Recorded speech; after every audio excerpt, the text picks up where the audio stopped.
Well, happy Thanksgiving, everyone. I'm Pastor Jim. I'm Pastor Anna. I'm Pastor Greer. And we are coming to you with just a quick devotion. We are so thankful for you all. We all as a community have so much to be thankful for. So let us do that together right now.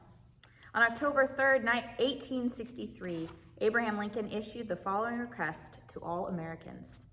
I do therefore invite my fellow citizens in every part of the United States, and also those who are at sea and those who are sojourning in foreign lands, to set apart and observe the last Thursday of November next as a day of thanksgiving and praise to our beneficent Father who dwelleth in the heavens.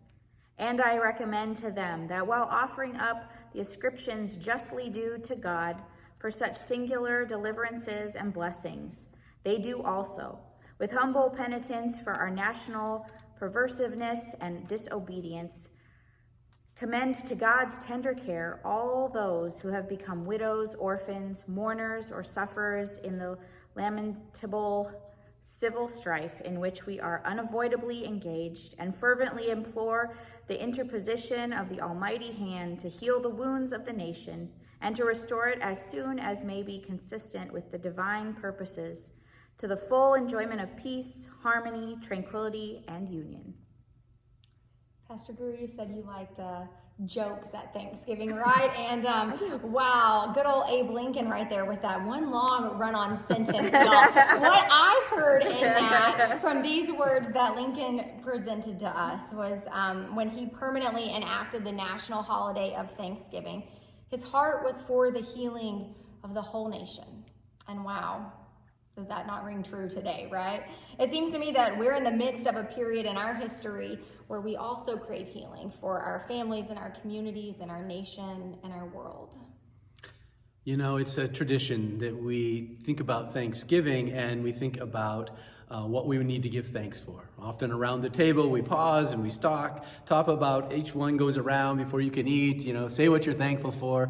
And we do that. And that's beautiful that we take time to be intentional about those Thanksgivings. But I wonder if there's something more that we can do with this. Taking from President Lincoln about the healing of the nation.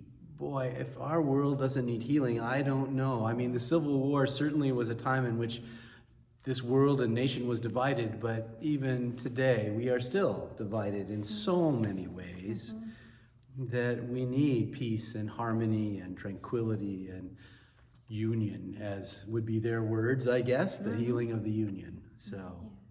And so maybe taking this Thanksgiving to think more about gratitude and how we can respond to one another rather with anger or frustration, but with a posture of gratitude and care for one another, the way of Jesus, of compassion and love.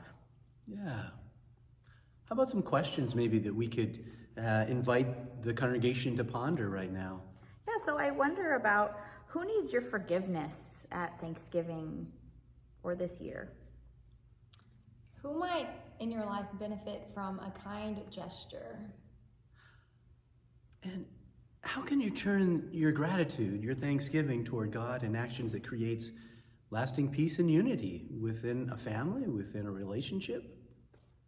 And rather than this just being one day a year, how about we challenge one another, encourage one another, that this is every day of every year moving forward as people of faith, as followers of Jesus, remembering that the way of Jesus is one of compassion, love, and community. And so maybe that's our challenge and encouragement to all of us this Thanksgiving and in the year ahead. Yeah. Amen. A blessed Thanksgiving. Happy Thanksgiving. Safe travels, everyone.